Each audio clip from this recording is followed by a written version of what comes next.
రోజు వైశాఖ బహుళ ఏకాదశి, అపర ఏకాదశి. ఈ ఏకాదశి యొక్క ప్రత్యేకత ఏంటో తెలియజేస్తారా?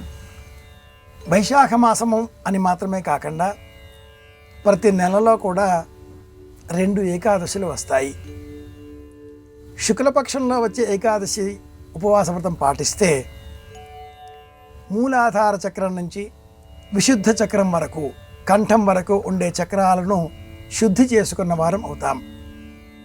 అయితే కృష్ణపక్షంలో వచ్చే ఏకాదశి ఉపవాస వ్రతం పాటించగలిగితే ఆజ్ఞాచక్రము, సహస్రారము అనే 2 చక్రాలు శుద్ధిని పొందుతాయి, కైవల్యం లభిస్తుంది, మోక్షప్రాప్తి అవుతుంది అని మనకు యోగశాస్త్రం చెబుతుంది. కృష్ణపక్షంలో వచ్చే ఏకాదశి పరానికి భిన్నమైనది, అపరమైనటువంటిది. శుక్లపక్షంలో వచ్చే ఏకాదశి ఉపవాసాల కారణంగా లౌకికమైనటువంటి సంపద, సంతానము, వివాహము, నూతన గృహాలు, వివిధములైనటువంటి ప్రయాణోపయోగకరమైన వాహనాలు, వీటన్నింటినీ కూడా మనం పొందవచ్చు. కానీ కృష్ణపక్షంలో వచ్చే ఏకాదశి ఉపవాస వ్రతం కారణంగా కైవల్యాన్ని, ముక్తిని, మోక్షాన్ని, వైకుంఠాన్ని, పరమపద సామ్రాజ్య పదవిని స్వీకరించవచ్చు. అపర ఏకాదశి వైశాఖ మాసంలో కృష్ణపక్షంలో వచ్చే ఏకాదశి నాడు ఈ జ్ఞానమంతా కూడా దుర్వాస మహర్షి బోధించినట్లుగా పద్మపురాణం వివరిస్తుంది. వివిధములైనటువంటి 26 ఏకాదశుల వర్ణన, కథలు, నేపథ్యాలు మనం పద్మపురాణంలో గుర్తించవచ్చు.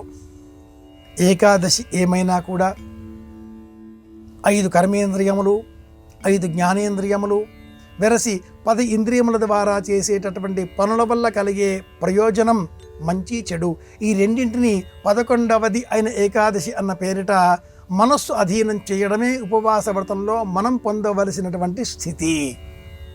ఉపవాసం చేయడం ఏకాదశి వ్రతానికి ప్రప్రథమ నియమం. ఏమిటి ఉపవాసం? ఆహారం తీసుకోకపోవడమే ఉపవాసమా? కాదు సుమా. ఏ పనులు చేస్తూ ఉంటామో ఆ పనులకు భిన్నంగా ఉండడం, అది ఉపవాసం. బాగా సంగీతం వినేటటువంటి వారికి శ్రవణేంద్రియానికి చక్కటి గానం ఆహారం అవుతుంది. ఏకాదశి గానమును అభ్యసించకూడదు. బాగా భోజనం చేసే వ్యక్తికి అన్ని పదార్థాలతో అలంకరించిన ఆ పళ్ళెం ఆహారం అవుతుంది, స్వీకరించకూడదు.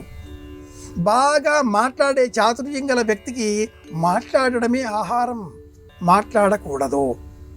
బాగా నడిచి అనేక తీర్థక్షేత్రాలు వెళ్ళేటటువంటి అభ్యాసం ఉన్న వ్యక్తికి నడక ఆయాసం కాదు, ఆహారం. నడక చేయకూడదు. భిన్నంగా ప్రవర్తించాలి, పరమాత్మ ఆలోచనలకు దగ్గరగా ఉండాలి. ఇది ఉపవాసం అంటే. వాసము అంటే వసించుట, వాసవి అంటే ఈ భూమికి ఉండేటటువంటి మరి ఒక పేరు ఉపవాసము.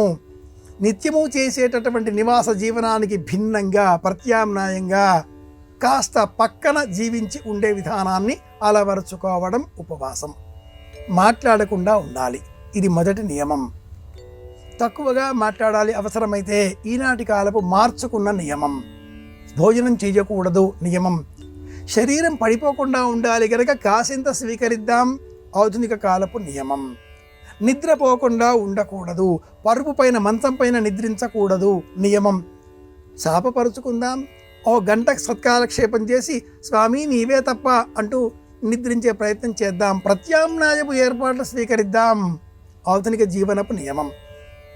వేసవిలో, వసంత ఋతువులో 4 ఏకాదశులలో చివరిది అయినటువంటి ఈ వైశాఖ బహుళ ఏకాదశి ఉపవాస వ్రతాన్ని పాటించినట్లయితే అపర మార్గాన్ని మనకు అందిస్తుంది.